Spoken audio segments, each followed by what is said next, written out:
Thank you, thank you.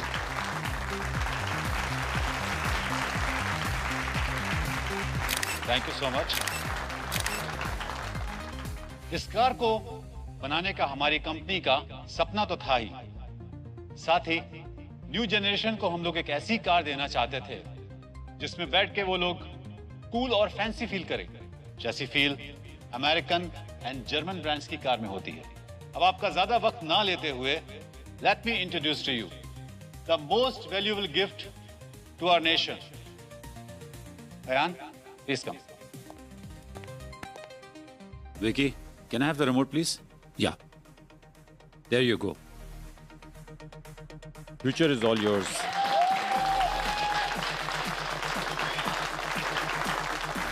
Introducing the new Booster.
वेद,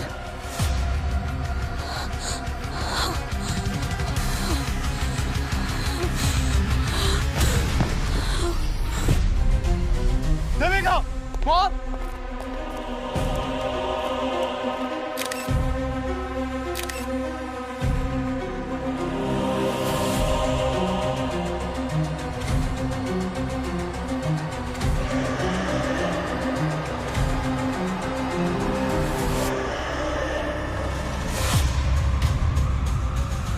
क्या ये कोई नई तरीके का डार्क पब्लिसिटी स्टंट है? अगर है तो तीर निशाने पर लगाएं, क्योंकि ये इवेंट हर जगह वायरल हो चुका है।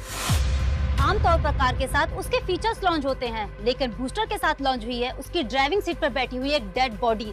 आज जहां पर बुकिंग्स के लिए कस्टमर्स की लंबी लाइन होनी चाहिए थी, आज वहीं पर आई हुई है सीआईडी की टीम।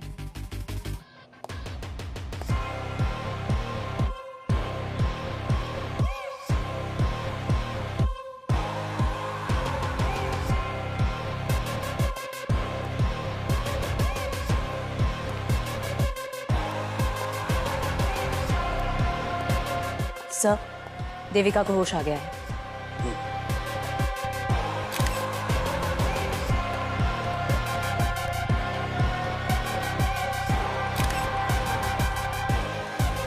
सर, जब हमने पहले बॉडी को देखा था तो एकदम चट्टान जैसे कड़क थी। अब देखिए सर, धीरे धीरे इसका रंग रूप बदलता जा रहा है। लगता है बॉडी फ्रोजन थी पंकज, जबरदस्ती कार में बिठाया गया है। 20 साल पहले वेद गायब हुए थे और आज अचानक से ऐसे यूं। ये वेद आपके क्या लगते थे? इनके पहले पति थे और मेरे कजन। सर, वो वेद जैसे दिख रहे हैं, वो वेद नहीं है। वेद को गए हुए तो 20 साल हो गए हैं। और हाँ, वो जो बॉडी पे टैटू है ना, वो वेद जैसा ही है।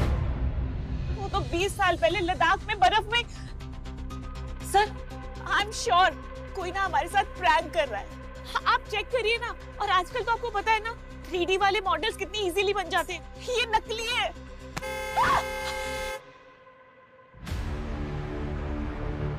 सर, बॉडी काफी तेजी से डिकम्पोज हो रही है। इसके पहले कि हमारे यहाँ सिर्फ हड्डियां ही बचे, बॉडी को फटाफट फॉरेंसिक लैब भेजने का इंतजाम करो।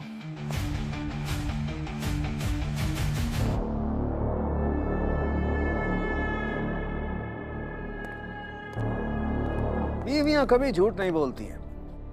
इस आदमी को मरे हुए लगभग 20 साल हो गए।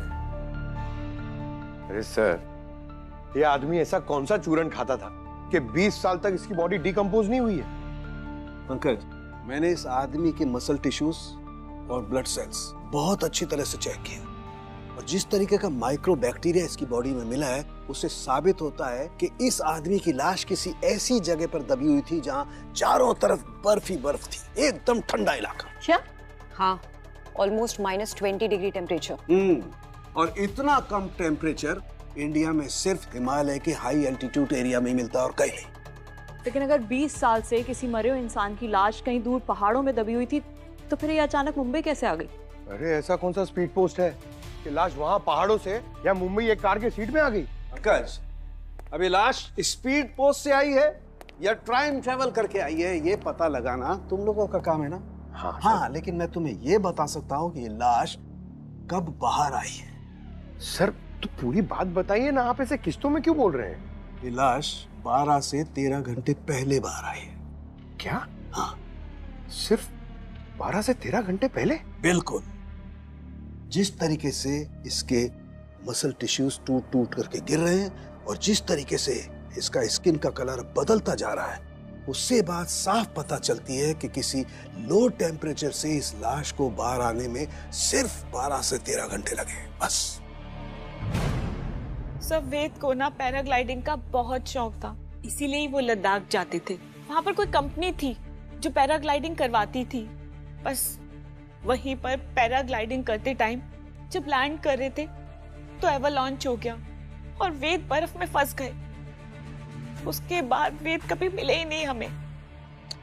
वो कंपनी कौन सी थी जो ये पैराग्लाइडिंग वगैरह करा रही थी? 20 साल पुरानी बात है, नाम तो याद नहीं है। और वैसे भी वेद भाई साहब अपनी सारी बुकिंग्स खुद करते थे।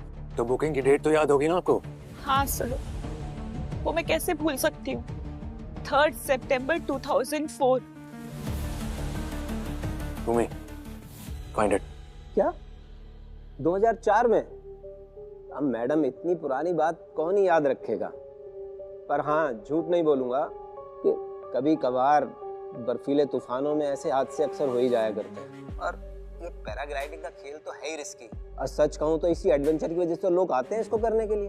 पर हम अपनी सेफ्टी में कोई कसर नहीं छोड़ते हैं, पूरा ध्यान रखते हैं सेफ्टी का। तो मैं आपकी कंपनी के बारे में कहाँ कुछ बोल रही हूँ रवि जी। मैंने वेद की जो डिटेल्स दी है आपको, आप बस वो चेक करके बता दो कि वो 20 साल पहले आपके यहाँ आए थे कि नहीं। रिकॉर्ड्स तो होंगे ना आपके पास? आप मुझे थोड़ा वक्त दीजिए, मैं सब कुछ चेक करके आपको कॉल बैक करता हूँ। थोड़ा अर्जेंट है। जी मैडम। सर, ये पिछली रात का फुटेज है। यहाँ पोडियम पर गाड़ी खड़ी है और सर इस वक्त गाड़ी के अंदर कोई भी नहीं बैठा। फिर इस कार को कवर कर दिया जाता है।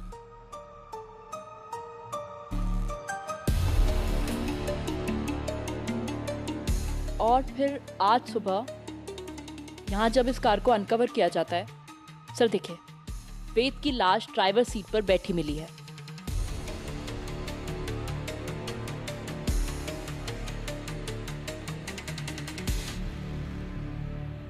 सर, सब कुछ तो हमारी आंखों के सामने है, फिर लाश गाड़ी में आई कहाँ से? अपने ये सीसीटीवी के साथ किसी ने छेड़खानी तो नहीं की? लगता तो नहीं है सर। हेलो जी मैडम। मैडम, मैंने चेक किया, वो वेद उस दिन आया था हमारे कैंप में। 3 सितंबर को ही आया था 2004 में, लेकिन वो उस दिन पैराग्लाइडिंग वाले टाइम वो तूफान में गुम हो गया था और उसको ढूंढने के लिए सर्च ऑपरेशन भी चला 2.5-3 हफ्ते तक, लेकिन वो बेचारा अब तक मिला ही नहीं है। पता नहीं कब मिलेगा। बेचारा मिल गया है आज ही। हाँ? मिल गया? कहाँ से मिला? मुंबई में। मुंबई में? So for now it's confirmed कि 20 साल पहले वेद लद्दाख के एक एवलांच में कहीं गायब हो गया। फिर 20 साल बाद वो यहाँ मुंबई के शोरूम में कैसे पहुंच गया, वो भी एक लाश बनकर। चलो लेट्स अज्यूम फॉर नाउ कि ये लाश हमसे कुछ कहना चाह रही है, लेकिन ये लाश खुद चलकर तो नहीं आई होगी ना यहाँ पर, किसी ने तो किया होगा। We need to find these answers. Sir, forensic ने कंफर्म किया है कि इस बॉडी को एक्सट्रीम कोल्ड टेम्परेचर से निकले हुए कुछ 12 से 13 घंटे हुए हैं। 12-13 घंटे में लाश बाई रोड लद्दाख से मुंबई पहुंच गई? Not possible. इस कार को खंगालो अच्छी तरीके से, एक एक कोना छान मारो इसका। बॉडी इस कार में मिली है, जवाब भी एक कार ही देगी।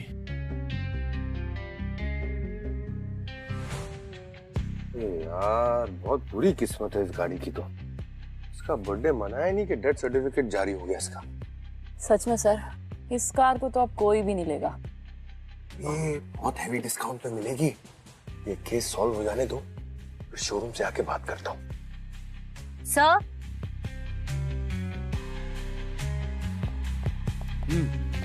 सर यहाँ से बहुत अजीब स्मेल आ रही है। हाँ सर, कोई केमिकल जैसी स्मेल है। कार तो एकदम ब्रांड न्यू है, तो किसी भी तरह का केमिकल का स्मेल तो नहीं आना चाहिए। हो सकता है बॉडी को डिक्की में रख के छुपाया हो। बर्फ से निकालने के बाद बॉडी को सड़ने से बचाना तो चाहिए ना, तो केमिकल लगा के यहाँ रख दिया होगा। और जिसने डेड बॉडी को यहाँ लाया होगा वो इसी में छुपा होगा। अरे बिल्कुल हो सकता है सर। ये देखिए ना, कम से कम 2 आदमी के लेटने की जगह है। पंकज सब ठीक है ना? ठीक ही है सर।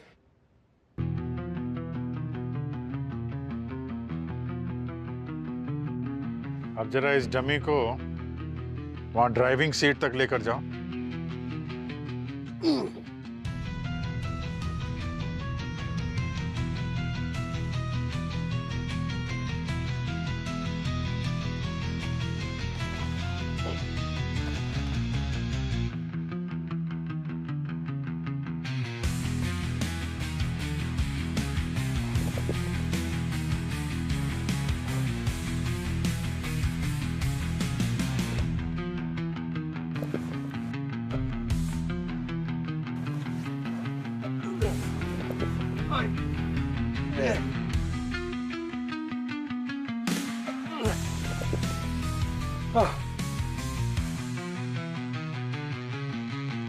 हालत खराब हो गई सर। ये तो कोई तगड़ा आदमी कर सकता है सर, मेरी तरह। अगर इतना मुश्किल काम था तो जरूर सर ये किसी आदमी का है। भूमि, जरा तुम भी अपने हाथ आजमाओ। हो जाएगा सर।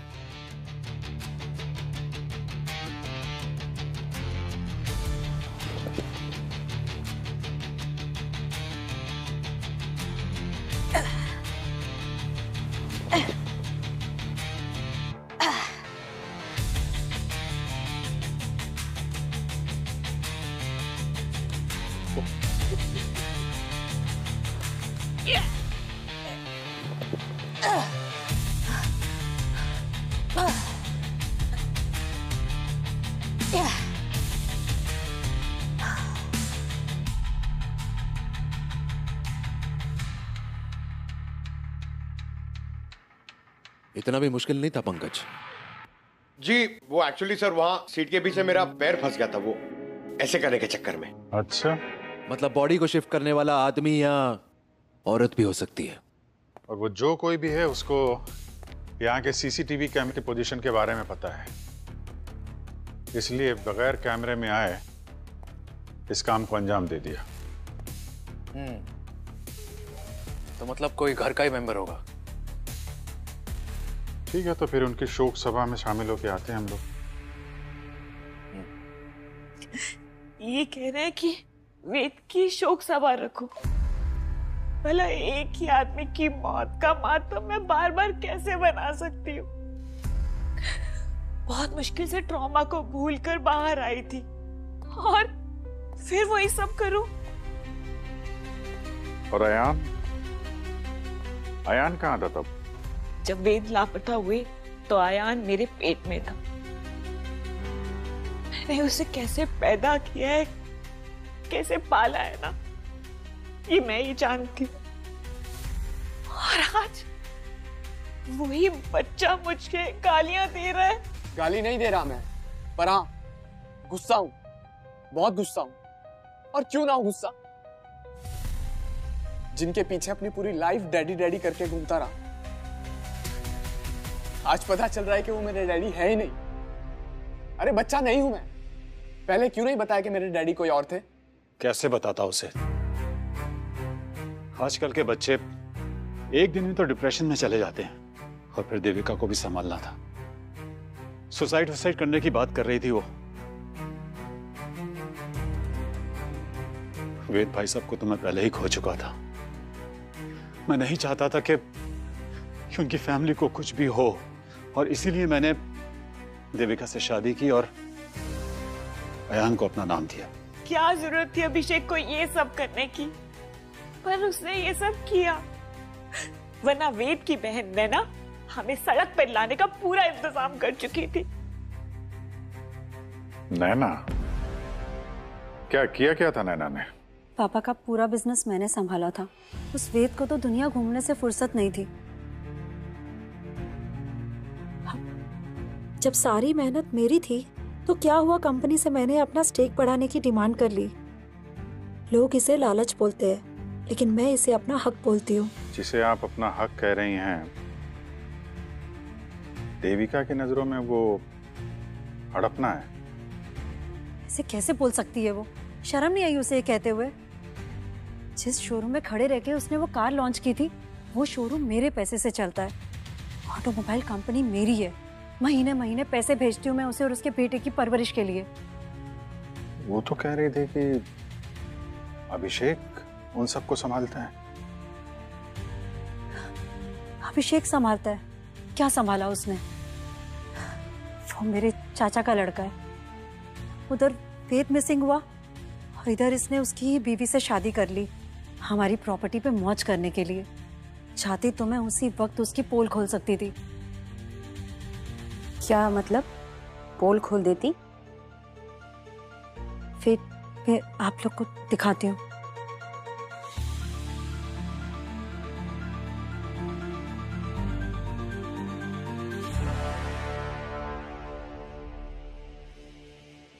ये देखिए सर, देविका से शादी करने से पहले अभिषेक ने किसी श्वेता नाम की लड़की से भी कोर्ट में शादी की थी।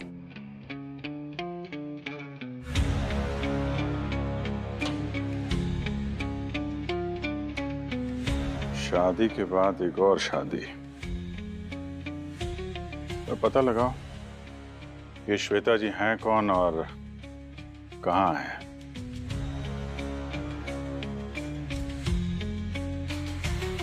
5 मिनट के लिए देखने दीजिए ना, वो हमारे फैमिली मेंबर थे। सर आप प्लीज समझने की कोशिश कर दीजिए, हम ऐसे किसी को भी अंदर जाने नहीं दे सकते हैं। अरे मैडम। सर आप लोग जाइए प्लीज, बिना परमिशन के आप अंदर नहीं जा सकते। क्या बात है? मैम, वेद मेरे हस्बैंड थे और आयान उन्हीं का बेटा है। आज तक हमने आयान को ये नहीं बताया कि वेद उसके पापा थे।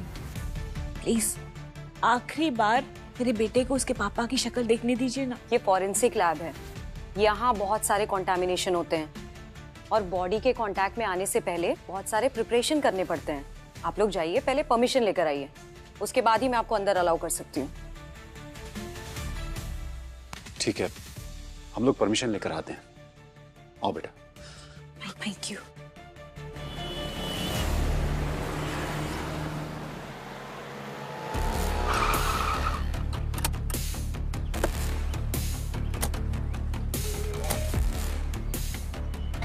सिक्योरिटी।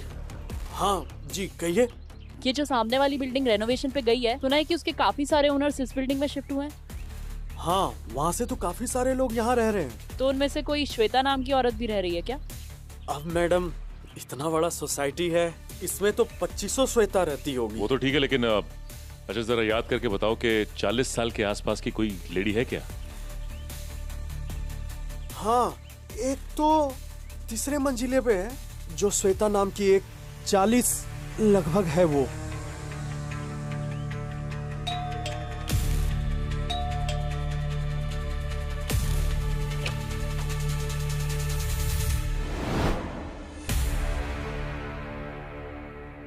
श्वेता जी, जी कहिए।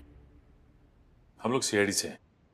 अच्छा ये बताइए कि कल कार लॉन्च पे आप देविका के शोरूम पे थी ना? एक मिनट।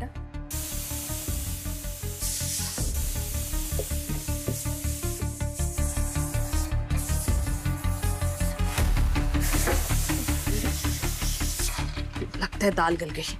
आपने हमारी बात का जवाब नहीं दिया। हाँ मैं गई थी, मेरा बेटा वहां फ्लोर मैनेजर है।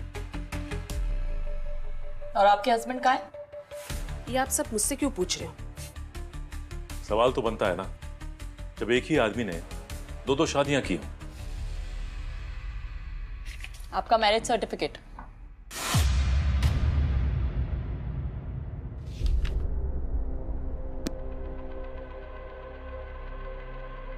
हाँ, अभिषेक ने कोर्ट मैरिज की थी मुझसे, और विकी हम दोनों का ही बेटा है। और अभिषेक ने अपनी ही कंपनी में अपने ही बेटे को एक फ्लोर मैनेजर की हैसियत से रखा हुआ है। हाँ, मैंने अभिषेक को काफी बार कहा, लेकिन उसने कहा कि मालिक को भी सारा काम आना चाहिए। जब वो लायक हो जाएगा तब उसे उसका हक दे दिया जाएगा। आपको तो पता ही होगा उसने देविका से शादी की है। मजबूर थे बेचारे, वरना चचेरे भाई की बीवी और बच्चे की जिंदगी बर्बाद हो जाती। अच्छे इंसान है वो, परिवार के लिए प्यार की कुर्बानी दे दी। देविका जानती है कि आप अभिषेक की पत्नी हैं?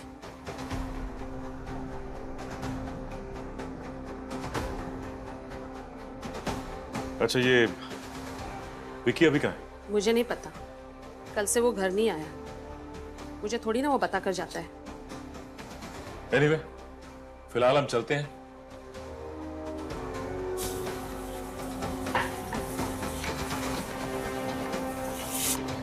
ये अभिषेक बहुत पहुंचा हुआ खिलाड़ी लगता है। वहां अपने बाप होने का फर्ज गिना रहा था हमें, और अपने इस आगे बेटे को नौकर बना के रखा है। ठीक है, आप बॉडी को देख सकते हैं, लेकिन किसी चीज को छूना नहीं। प्यार के दिखा दो इन्हें। Yes sir. अयान बेटा, देख ले अपने पापा को।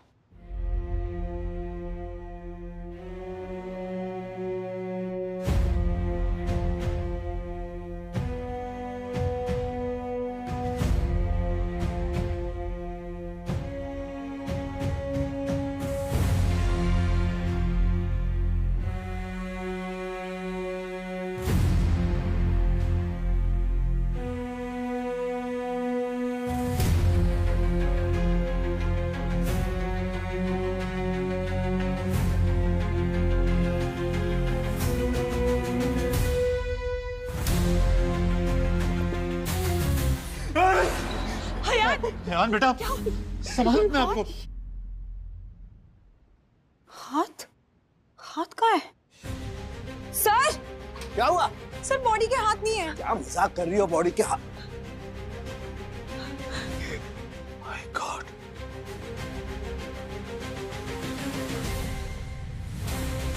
दोनों हाथ कटे हुए। अरे गार्गी, इसके दोनों हाथ किसने काटे?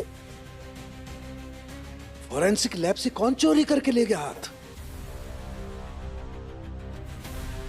आपको थोड़ा भी रियलाइजेशन है इस बात का?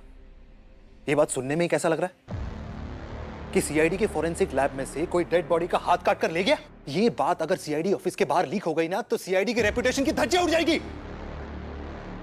I am sorry sir. You sorry?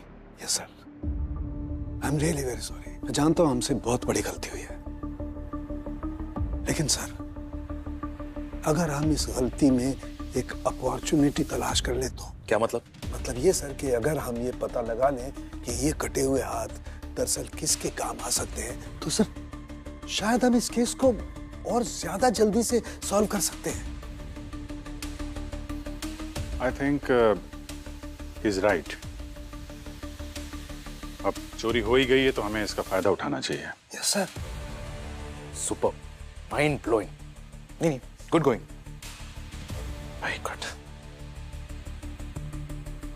कल स्टाफ के अलावा फॉरेंसिक लैब में और कौन कौन आया था? कोई भी नहीं सर। मैं तो आईडी कार्ड और रजिस्टर में एंट्री के बिना किसी को यहाँ पे झांकने तक नहीं देती। बड़ी बड़ी बातें मत कीजिए, कोई तो आया था यहाँ पे। रजिस्टर दिखाओ। जी sir. Shield and shine company, ये दो लोग कौन है? सर ये तो सैनिटाइजेशन वाले, ये रेगुलर आते रहते हैं यहाँ पे। हाँ सर, वो 2 हफ्ते में एक बार विजिट करते हैं। फॉरेंसिक लैब है तो सैनिटाइजेशन की जरूरत पड़ती रहती है, उनसे टाई अप है सर हमारा। शील्ड एंड शाइन कंपनी, पता लगाओ किन दो लोगों को भेजा था उन लोगों ने यहाँ पे।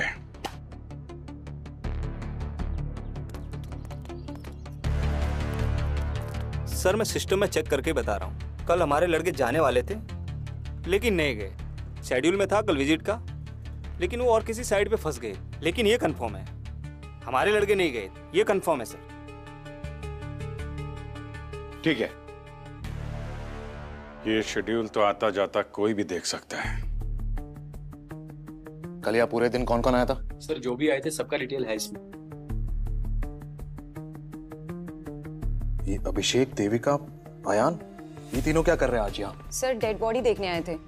अयान को आखिरी बार अपने डैड से मिलना था। सर वो लोग तो कल भी आए थे और बिना परमिशन के मैंने उन्हें जाने नहीं दिया सर। कल भी आए थे वो लोग यहाँ पे? जी सर। और यहीं खड़े थे जहाँ पे हम लोग खड़े? Yes sir. फिर तो इस शेड्यूल पे उन लोगों की भी नजर पड़ी होगी। वो सैनिटाइजेशन वालों की कोई शक्ल देखी तुमने, उनका चेहरा? सर वो तो मास्क और यूनिफॉर्म से पूरी तरीके से कवर थे, तो हमने बस डेटा एंट्री की और उन्हें जाने दिया। जब तक वो हाथ नहीं मिल जाते तब तक ये केस हमारे पकड़ में नहीं आएगा। वो हाथ मुझे चाहिए अभिजीत।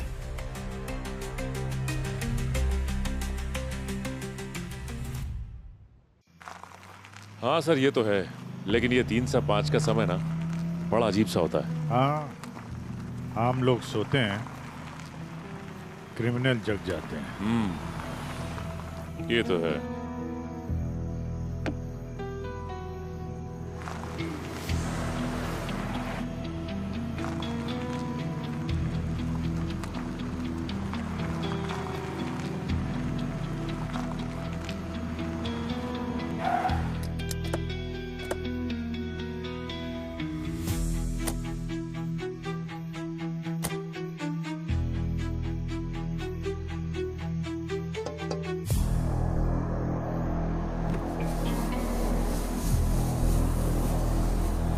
Hello.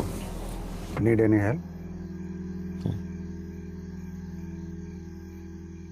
Oh, CID. आप राजन औलख। राजन जी, आप इतनी सुनसान जगह पे इतनी रात को यहाँ क्या कर रहे हैं? अपनी गाड़ी में बैठा हूँ। नहीं, मेरा मतलब सॉरी। आप CID से हैं तो आपको तो बता ही सकता हूँ। क्या ना सर कि मैं वो रेड सन को लेके थोड़ी सी मेरी नींद उड़ी हुई थी, तो मैंने सोचा कि थोड़ा गाड़ी में। Red sun? आप लोगों ने सुना नहीं रेड सन के बारे में? अफ्रीका का सबसे बेशकीमती हीरा यहीं अपने बॉम्बे में म्यूजियम में है। आपको जाना चाहिए देखने, पूरे परिवार के साथ, बहुत अच्छा है। हो जाएंगे हम लोग, बाद में देखेंगे। अभी आप जरा थोड़ा डिक्की खोल दीजिए। Dicky sir? कुछ नहीं है डिक्की में। देख लेते हैं।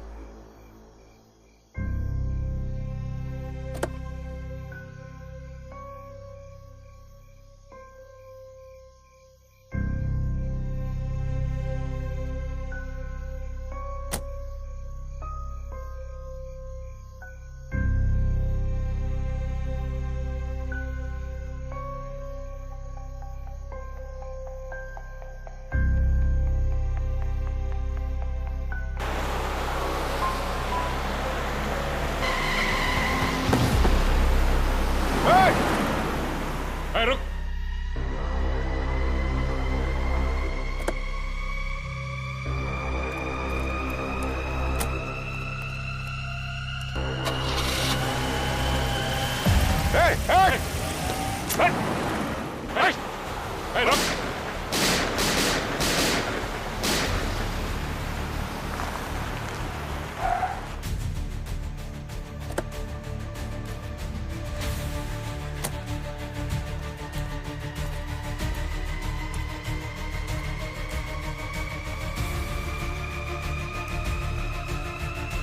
Put your guns down. Easy, easy. हम लोग सीआईडी से हैं।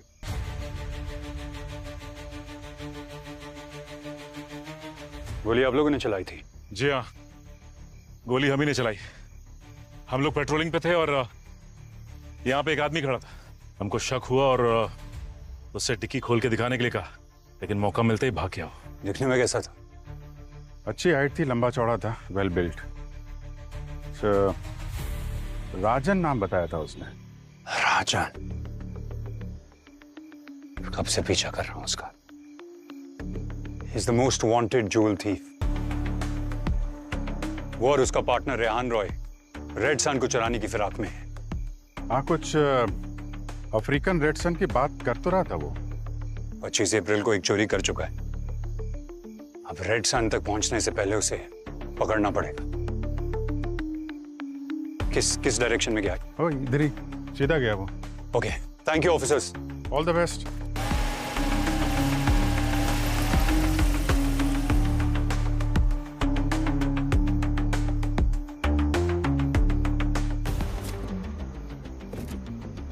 ओह माय गॉड, हाथ? हाथ की उंगलियों के पोर के जो स्किन है वो निकाले हुए हैं यार। सी तब से जिस हाथ को ढूंढ रहे थे कोई यहाँ फेंक के गया। कोई तो है जो हमारी मदद कर रहा है क्रिमिनल को पकड़ने में। ये देखो, ये दोनों कटे हुए हाथों की ये 10 उंगलियां देखो। जहां जहां से फिंगरप्रिंट्स मिल सकता था वहीं से स्किन हटा दी गई है। तो सिर्फ फिंगरप्रिंट्स चुराने के लिए हाथ काटे गए हैं। और ये फिंगरप्रिंट्स किसी पासवर्ड प्रोटेक्टेड प्लेस को खोलने के लिए भी चाहिए होंगे। करेक्ट। कोई डोर, कोई तिजोरी। जिसका मतलब जिसके पास भी ये तिजोरी या डोर है इधर पे, उसी ने हाथ काटा और चुराया है।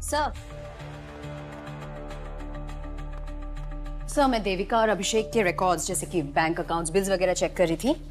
उसमें से ये मिला।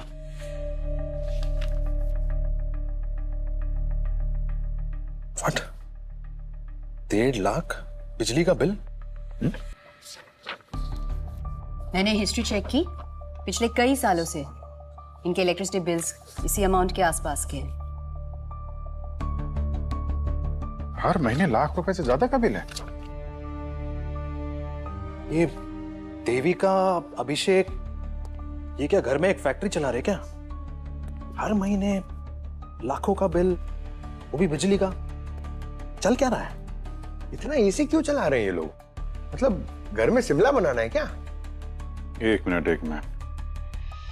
क्या बोला तुमने? सर, मैंने तो बोला बस कि घर में शिमला बनाना है क्या? शिमला? लद्दाख भी तो बना सकते हैं।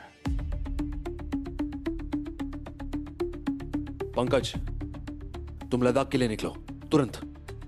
जिस कैंपिंग कंपनी के लिए वेद ने पैराग्लाइडिंग की थी उसकी सारी डिटेल्स निकालो। सारे प्रूफ चाहिए मुझे। Okay, come on. अभिजीत, कल रेड मारने की तैयारी कीजिए। अच्छा। अभी ये कटे हुए हाथ ही हमें उनके गले तक पहुंचाएंगे।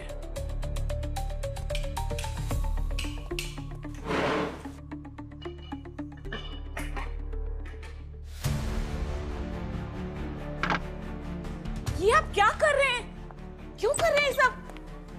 देखिए ना, हमारे घर को कैसे तहस-नहस कर दिया इन लोगों ने। क्या हो रहा है सब? क्या कर रहे हैं आप लोग? रोकिए इसे। आंखों में सुरमा लगा रखा है क्या? दिख नहीं रहा तलाशी चल रही है? तलाशी? किस बात की तलाशी? मिस्टर अभिषेक, ऐसी कौन सी फैक्ट्री लगा रखी है आपने इस घर में कि आपके बिजली का बिल आसमान छू रहा है?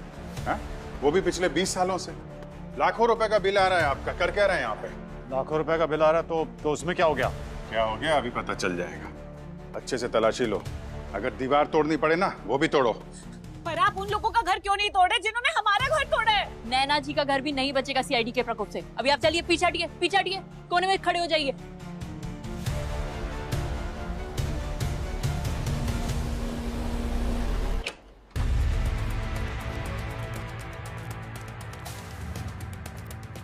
ये रहा सर्च वारंट नैना जी, ध्यान से पढ़िए इसे। फिर बाद में मत कहिएगा कि सीआईडी ने मेरा घर उलट पुलट कर दिया।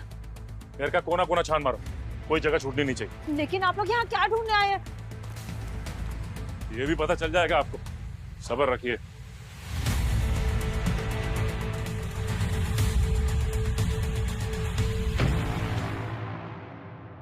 सर मैंने तो मैडम को फोन पर सब बता दिया था, कैसे वो वेद बर्फीले तूफान में गुम हो गया था। मेरे पास कुछ न्यूज़पेपर कटिंग्स भी है उस दिन की। ये देखिए, जिस दिन एक्सीडेंट हुआ। ये सब ठीक है। आप लोग यहाँ पे ग्रुप की फोटोज लेते हैं ना कैंप में? हाँ सर लेते। तो वेद की 3 सितंबर 2004 की ग्रुप फोटो दिखाइए। सर अब इतना पुराना 20 साल पुराना कहाँ से मिलेगा सर? है सर, पुराने एल्बम में मिल जाएगी। चुप कर, मुझे कुछ पता भी है सर, इसे कुछ नहीं पता। 1 मिनट, फोटो लेके आओ। जी सर। ये रही सर।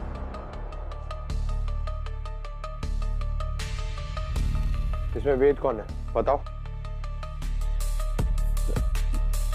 ये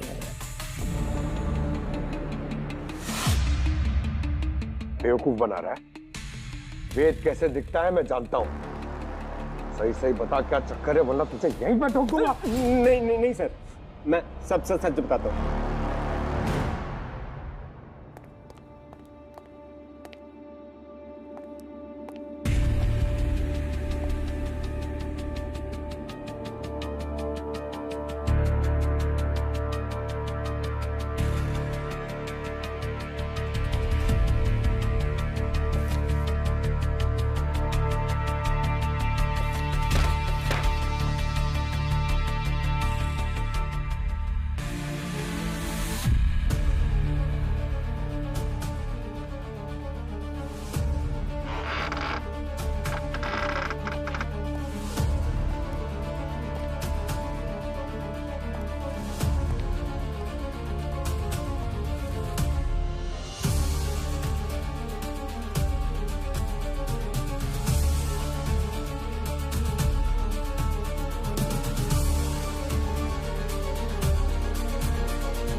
सर?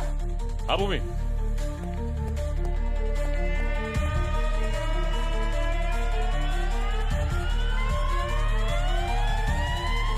डेफिनेटली यहाँ कुछ है।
हाँ पंकज।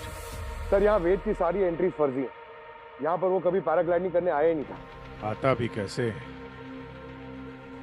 20 साल से तो ये यहाँ फ्रीजर में जो पड़ा हुआ है, देविका के बेसमेंट में।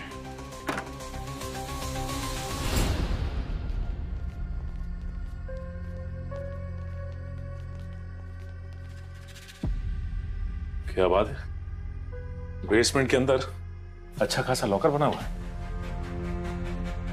नैना जी, आप इस डिजिटल लॉकर का पासवर्ड देंगी या फिर इसके लिए भी हमें ही काम करना पड़ेगा?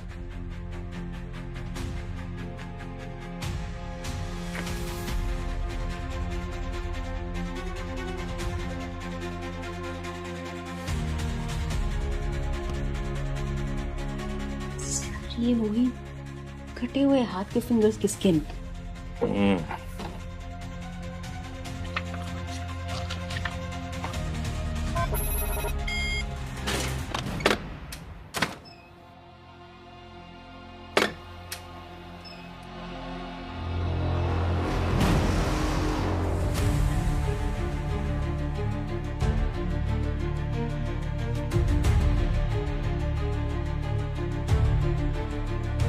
इतना सारा सोना? इतना सोना कहाँ से आया इनके पास? हो ये तो अब नैना जी बताएंगी ब्यूरो चलकर। वैसे भी इनकी फैमिली का गेट टुगेदर जो रखा है वहां पे। लेकिन इतना सारा सोना आया कहाँ से आपके पास? पापा अपनी सारी ब्लैक मनी को गोल्ड में कन्वर्ट करके वेद के नाम छोड़ गए थे। वेद के गायब होने के बाद मैंने बहुत कोशिश करी और डिजिटल सेफ को खोलने की, लेकिन वो सिर्फ वेद के फिंगरप्रिंट से ही खुल सकती थी। और जब उस दिन वेद की लाश को शोरूम में देखा तो मुझे मौका नजर आया। हाथ काटने किसको भेजा था? सैनिटाइजर कंपनी के वर्कर को। ऐसे कैसे? हमने तो उनसे पूछा था, उन्होंने तो साफ मना कर दिया था। झूठ बोला उन्होंने। मैं उस कंपनी में 80% की शेयर होल्डर हूँ, बेसिकली ओनर। वो मेरी बात टाल ही नहीं सकते। पैसे की लालच आदमी को कितना गिरा देती है। रिश्ते नातों की कोई अहमियत नहीं है तुम्हारे लिए। और आप दोनों को तो इनकी तरह सोना भी नहीं मिलने वाला था, ना पैसा। तो वेद को मारने की वजह? प्यार, जो मुझे चाहिए था। वेद से मेरी शादी तो हो गई थी, पर मुझे प्यार नहीं मिला था। शादी के 1 साल बाद मेरी मुलाकात अभिषेक से हुई। मुझे ऐसा लगा शायद मुझे यही चाहिए। प्यार तो मुझे भी हो गया था देविका से, लेकिन एक बात की सिक्योरिटी थी कि अगर मैं देविका से शादी कर लेता हूं तो जो भी दौलत इसे मिलने वाली है मैं भी उसका मालिक बन जाऊंगा। लेकिन तभी वेद भाई साहब को हमारे प्यार के बारे में पता लग गया और इसीलिए उन्हें रास्ते से हटाना बहुत जरूरी हो गया था।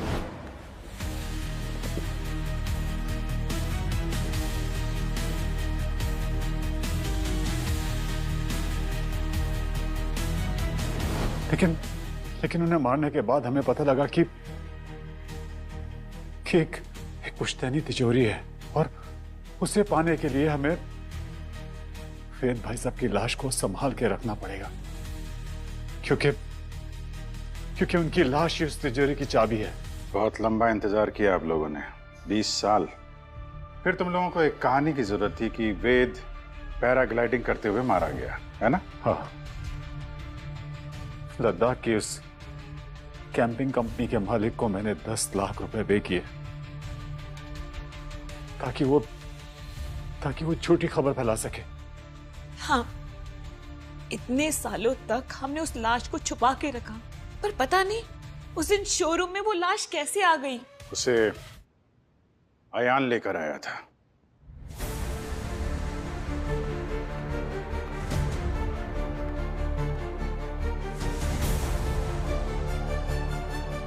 हाँ, मैंने निकाली थी पापा की लाश वहां से। एक दिन मुझे मेरे ही घर में छिपा हुआ एक बेसमेंट मिला। नीचे गया तो वहां पे फ्रीजर में एक लाश पड़ी हुई थी जिसकी शक्ल बिल्कुल मेरी तरह थी। फिर मैंने इन दोनों को एक्सपोज करने के लिए विक्की की मदद से पापा की लाश को शोरूम तक पहुंचाया।